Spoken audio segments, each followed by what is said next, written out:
Mesdames, Messieurs, bonjour. Je suis Éric Bonaventure Loutangou, juriste enseignant, formateur en finances publiques au sein de l'organisme de formation juridique Béric Enseignement à Nice et Cagnes-sur-Mer.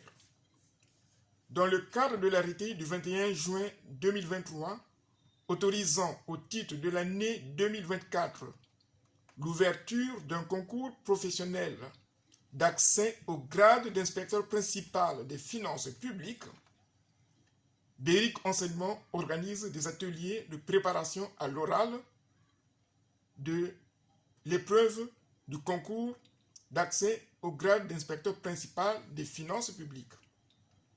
Comme il a été relevé dans mes précédentes vidéos, l'oral du concours d'inspecteur principal des finances publiques ne s'adresse pas aux étudiants. Il concerne des hauts fonctionnaires de l'État qui souhaitent accéder au grade d'inspecteur principal des finances publiques. Cette semaine, nous allons travailler sur le principe de la responsabilité personnelle et pécuniaire des comptables publics qui a été supprimé par l'ordonnance du 23 mars 2022. La suppression des différents régimes de responsabilité personnelle et pécuniaire des comptables publics s'inscrit dans la trajectoire des orientations des politiques publiques pilotées par la Direction générale des finances publiques. C'est pour ce motif que cette thématique fait l'objet d'analyses approfondies dans le cadre des ateliers de préparation des candidates et candidats à l'épreuve orale du concours d'inspecteur principal des finances publiques. Le 8 mai 2000, j'avais animé en qualité de professeur de droit dans l'enseignement supérieur privé en Côte d'Ivoire, j'avais animé un séminaire sur la responsabilité personnelle et pécuniaire des comptables publics. Ce séminaire avait été publié par tous les médias de Côte d'Ivoire. Ici, nous avons le journal Notre Voix, qui est un journal ivoirien.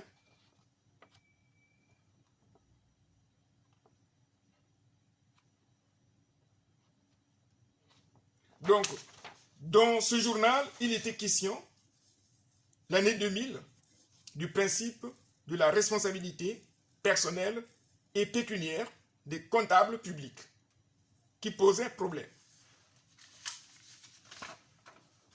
Là, nous avons également un journal ivoirien, le journal Le Jour, comme vous pouvez le constater.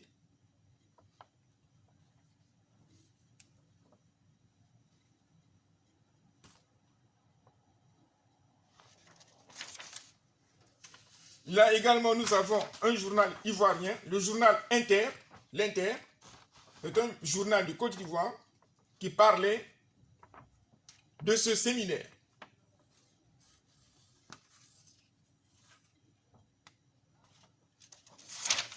Ici, nous avons un journal de la Côte d'Azur de 2005. J'avais écrit et publié un article portant, intitulé « Les marchés publics des collectivités territoriales et l'avenir de la séparation des ordonnateurs et des comptables ».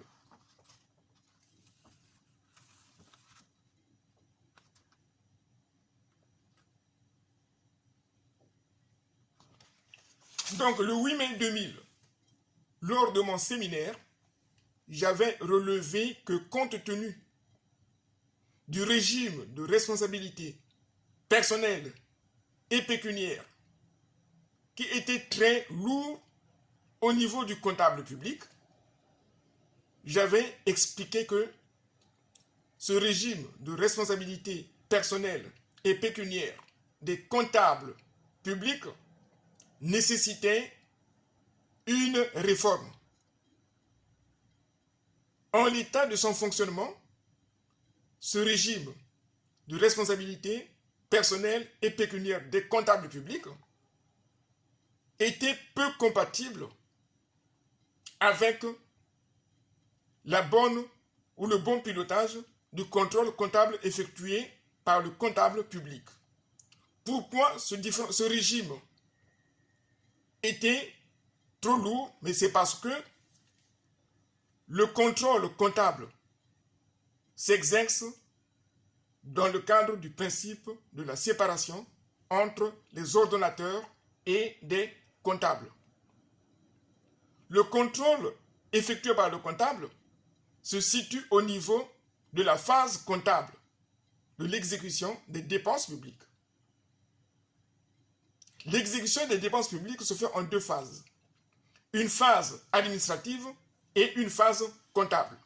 Donc, le champ d'action du comptable public se limite uniquement au niveau de la phase comptable et ne s'étend pas au niveau de la phase administrative qui relève de la compétence des ordonnateurs. Donc, les fautes commises par les ordonnateurs dans l'exécution de la chaîne de la dépense publique ne devraient pas être de nature à engager une responsabilité personnelle et pécuniaire du comptable public. Or, dans la pratique, il arrivait des cas où des anomalies relevant du contrôle de légalité exposaient le comptable à une responsabilité personnelle et pécuniaire.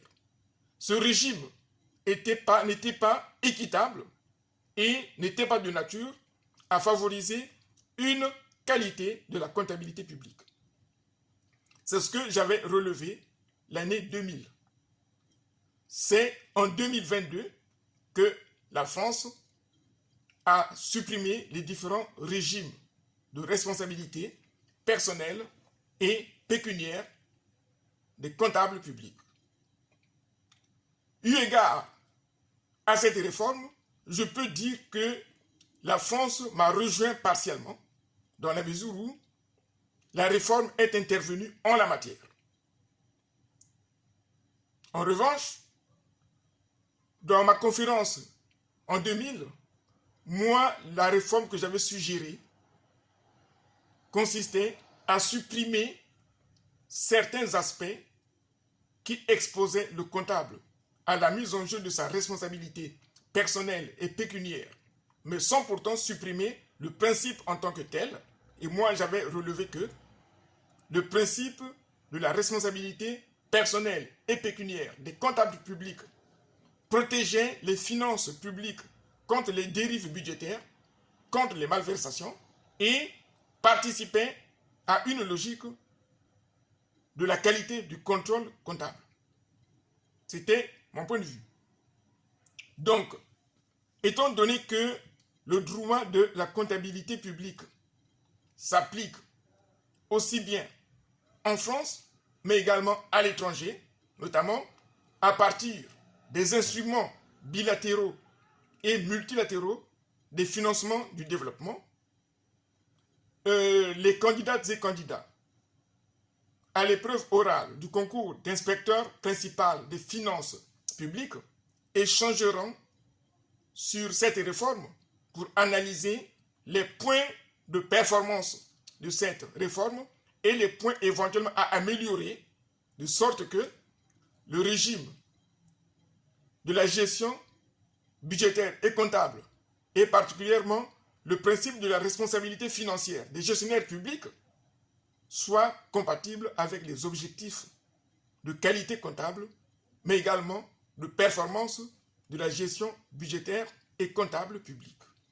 À propos du séminaire que j'avais animé le 8 mai 2000, les extraits des journaux que je viens de vous présenter sont accessibles sur le site internet de Béric Enseignement au niveau de la page à propos de nous.